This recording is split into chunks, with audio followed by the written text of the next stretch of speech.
After reading this article, I'm convinced that Meghan Markle, her aggressiveness against the British monarchy, everything that she is saying, in other words, is being very, very effective. Well, yes, that's what we want to talk about today. Why Buckingham Palace, they're so afraid of Meghan Markle. Before I talk about this, I want to remind you most of my viewers are not subscribed in this channel. If you are one of them, consider to subscribe. Let's take a look at what happened in the past. Meghan Markle, when she was talking against the British monarchy, let's take a look as an example about the interview she did with Oprah Winfrey. Queen herself, she said, recollection may vary. And that was the only statement that was really coming out from the monarchy. And then we also have Prince William coming out accidentally saying or talking to the press, I think it was Sky News, we are not very much of a racist family. In other words, the response Meghan is getting from the Buckingham Palace, from the Queen, from Prince William, from King Charles, is very, very low and very, very minimum as opposed to what she is saying now. Also, we have seen when they were lashing out at the British monarchy through her podcast saying that Archie was about to die and blah, blah, blah, whatever she was saying, we did not see a solid response from Buckingham Palace. In fact, they did the quite opposite. When King Charles, he assumed power, or I should say the throne, he was saying, my loving Meghan, Harry, and he was very, very soft, very, very lenient towards this couple. The question is why? Why they're doing this over and over again with Meghan Markle? Why they're so worried? What it is that is holding them back? Well, it is obvious that Meghan Markle, because she lives in the States, there are a lot of TV channels, a lot of TV shows, late night show, a lot of magazine, and everything you say in the States, it becomes viral almost, and Meghan knows it, and the British monarchy, they know it too, and that's why they are not ruffling the feathers. So why this time I'm talking about this? What is it that we need to talk more about this? So let's take a look at this article. Buckingham Palace doesn't want Meghan Markle, quote, fires stoked and fanned. So this happened one more time. Buckingham Palace, they are almost, you can say, very, very worried of Meghan's reaction. Also, some of you actually have said that King Charles, he is very, very weak. He is not taking any action. We have seen how he responded to Lady Susan Hussey. You remember what happened with her? She was fired, she was let go, or she quit, whatever way you put it. But he did not take any action against Meghan Markle when he was very much against Lady Susan Hussey. Why there is this double standard? Let's talk about this one particular and then we'll be explaining more.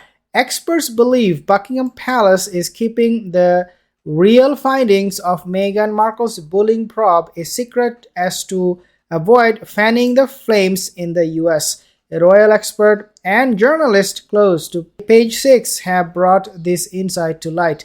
During the course of their interview, the expert in question, Valentine Low, addressed the bullying probe. If you remember, Meghan's bullying of the staffers when she was in the UK, that incident has so much more to it, especially in terms of exposing Meghan's character. We do not see that much of a statement. We do not see the Buckingham Palace is making a big buzz about this. Instead, they're keeping very, very quiet. They are not going to be investigating, in fact, anymore. And they're not going to let anybody to talk more than whatever they have spoken about. If they had allowed these staffers to speak against Meghan Markle, and if they had investigated the matter, Meghan would have gone to people like Elaine DeGeneres. She would have gone to Oprah, make a big statement and start accusing the British monarchy of this, of that, of this, of that. But because the palace kept quiet, she was not able to say anything. Yes, Buckingham Palace keeping it low, but how much more they can allow Meghan to bully, to lie and get away with, we do not know. The people I spoke to are absolutely still sticking to their story, and this is coming from Valentine Low. Remember, he wrote a book about the Meghan Markle behavior, her bullying and all that, claiming that Meghan bullied them, and people who were bullied by Meghan Markle, they are maintaining the consistency in their story. I can speak the truth of that, of course, because I wasn't in the room and I haven't heard Meghan's side, but my sources still very much stick to their story and code. For those involved, Mr. Lowe released a book titled Courtiers, Intrigue, Ambition, and the Power Players Behind the House of Windsor, and it details shocking insights regarding the innermost workings of the palace. He was also the one who broke the bullying story in the first place as well. These bullying stories, all of this, are not being talked in public, especially by the palace, and the reason for that, they are afraid what Meghan Markle would come up with. Remember, the Buckingham Palace, they have a standard. They are people of dignity, respect, integrity. For Meghan, none of this matters. She can come up with more parkies, invent lies, plant stories, as Harry said. This is actually the other way around. Harry said, Buckingham Palace, the media planting stories, when we know they are the one who are planting stories. Meghan and Harry. Let's take a look at this new report. Now, Meghan is struggling to brand herself beyond being Harry's wife hard. The reason I said Meghan and Harry, they're living under the same roof but not sharing the same bed, is because they know that without the partner, they are nobody. Meghan and Harry, they are going to break apart, and the brand Meghan and Harry created will be dissolved, and this is why they're sticking together, as we say, partner in crime. Meghan Markle is finding it tough to establish her brand identity apart from Prince Harry, says expert royal commentator Kinsey Schofield notes how the Duchess of Sussex could discreetly be planning new projects separate from Harry, and every time we know Meghan is trying to come all by herself, come alone, she is a big disaster, she is a failure. Think about the book Bench. The book was not even sold. I don't think if she was able to sell even one copy. That book was a big flop. And then think about the podcast. It was so bad. I mean, you don't even see that on the Spotify chart anymore. When the podcast was being broadcasted, I'm not talking about now. I'm talking about then.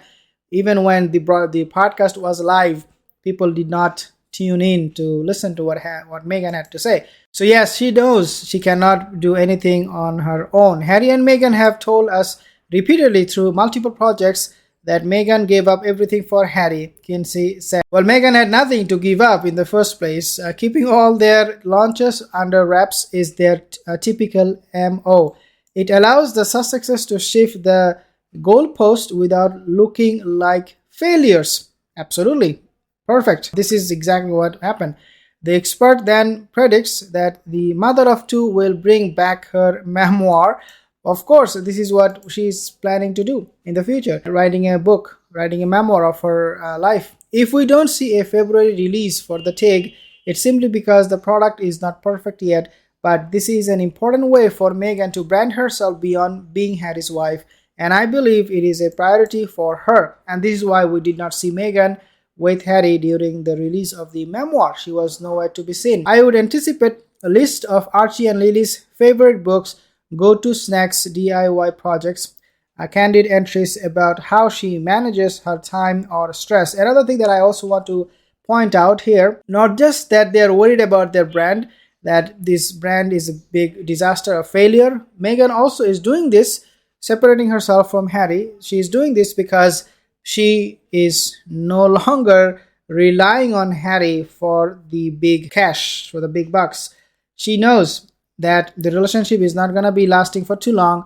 Once Harry is gone from her life, she would have to survive on her own, and she doesn't want to go broke. And this is why she is separating herself, distancing herself, trying to create her own brand. I mean, if you guys are so much in love, why would you create your own brand? Why not work as a team? And the reason for that is because especially Meghan, knows the relationship is not going to work. Thank you guys for tuning in. I'll see you in the next video.